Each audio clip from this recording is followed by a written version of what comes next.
নিভৃত এক পল্লীতে নিশ্চিন্তে বাসা বেঁধেছে ঝাঁক ঝাঁক বিরল প্রজাতির শামুকখোল পাখি। কেননা প্রতিকূল আবহাওয়ায় ঘর ছাড়া এসব অতিথি পাখিগুলো এখানেই খুঁজে পেয়েছে নিরাপদ আশ্রয়স্থল। গ্রামবাসীরাও পরম মমতা আর ভালোবাসা দিয়ে আগলে রেখেছেন পাখিগুলোকে। নিরাপদ আশ্রয় পেয়ে পাখিরা ছেড়ে যায়নি এই গ্রাম, এখানেই স্থায়ী হয়ে গেছে পাখিগুলো। আর গ্রামটি পরিচিতি লাভ করেছে পাখি গ্রাম নামে। শামুকখোল পাখি দেখতে প্রতিদিন ভিড় করছেন শত শত পর্যটক। সুদবিহীন ব্যাংকিংয়ে আত্মশুদ্ধির পথ এনআরবিসি ব্যাংকের ইসলামিক ব্যাংকিং আল আমিন। শামুকখোলের আদি নিবাস Myanmar, Thailand, Laos, Pakistan, Sri Lanka, Nepal, Cambodia ও ভিয়েতনামে।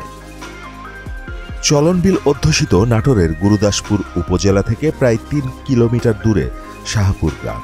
সেই গ্রামেই সবুজে ঘেরা প্রকৃতির মাঝে বাসা বেঁধেছে হাজার হাজার শামুকখোল পাখি। বড় গাছের ডালে বাসা বেঁধে প্রায় ৩ বছর ধরে বাস করছে তারা। গ্রামের আশপাশের খাল, বিল আর ফসলের মাঠে শামুক, ঝিনুক আর পোকামাকড় খেয়ে চলছে তাদের জীবন। নিরাপদ আশ্রয় আর প্রজননের উপযুক্ত পরিবেশের কারণে বাড়ছে পাখির সংখ্যা। বর্তমানে গ্রামটিতে প্রায় ১৫,০০০ পাখির বাস বলে মনে করেন গ্রামবাসী। সকালে কলকাকলির শব্দে ঝাঁক বেঁধে খেতে যায় পাখিগুলো, আবার ফিরে আসে বিকেলে। এমন দৃশ্য দেখে মুগ্ধ হয় গ্রামবাসী। গ্রামবাসীরা জানান, পাখিগুলোর কারণে বেড়েছে গ্রামের সৌন্দর্য। পাখিগুলো দেখতে এই গ্রামে প্রতিদিনই বাইরে থেকে আসে মানুষ। এটা নিজেদের কাছে খুবই গর্বের মনে হয় তাদের। পাখিগুলোর বসবাসের জন্য উপযুক্ত পরিবেশ তৈরিতে ও সংরক্ষণে গ্রামের সকল মানুষ ঐক্যবদ্ধ ও একজোট।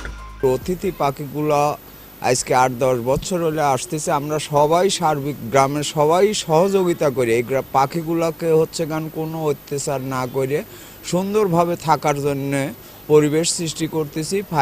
উপজেলার বেশ কিছু লোকজন আসে, তারা এই পাখিগুলো দেখতে আমাদেরও গর্ববোধ বা আনন্দবোধ করি। আমরা এই পাখিগুলা ইতিপূর্বে আমরা দেখিনি, কিন্তু বাইরে শুনেছি কিন্তু দেখিনি, কিন্তু এখন আমাদের দেশে এই পাখি আসায় আমরা খুবই আনন্দিত এবং খুব উৎসাহিত।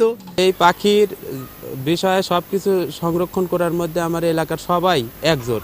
পাখিগুলোর বসবাসের কারণে গাছের ডালপালা ও রাস্তায় পড়ে থাকা মলের গন্ধে সমস্যা হয় গ্রামবাসীর। পর্যটকরা জানান, এমন বিরল প্রজাতির পাখি তারা আগে কখনোই দেখে নাই। দেখতে বকের মতো হলেও আকারে বড় এ পাখিগুলো খুবই সুন্দর দেখতে। অতিথি পাখি সংরক্ষণে জীববৈচিত্র্য রক্ষা কমিটি কাজ করে চলেছে, জানালেন প্রতিষ্ঠানটির কর্মকর্তা। অসাধু পাখি শিকারী যারা বিভিন্ন সময় অস্ত্র বা বন্দুক নিয়ে পাখি শিকারে আসে, তাদেরকে আমরা সবসময়ই আমাদের জীববৈচিত্র্য রক্ষা কমিটির পক্ষ থেকে তাদেরকে বিভিন্ন রকম দিক নির্দেশনা দেওয়া হয় এবং গ্রামবাসীকে সচেতনমূলক অনেক কিছু শেখানো হয় এবং পাশাপাশি অনেক পাখি শিকারীকে উপজেলা প্রশাসনের মাধ্যমে জেল জরিমানাও করা হয়। পাখি শিকার দণ্ডনীয় অপরাধ। পাখি শিকারের অপরাধে জেল জরিমানাও হতে পারে, জানালেন আইনজীবী। সবসময় আমাদের মনে রাখতে হবে যে এটা দণ্ডনীয় অপরাধ, এইটার মাধ্যমে কিন্তু জেল জরিমানা হতে পারে আর কি পাখি শিকার করলে।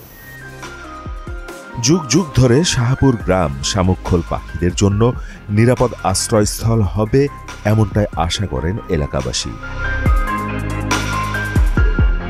মাহমুদ হোসেন, মোহনা ডিজিটাল।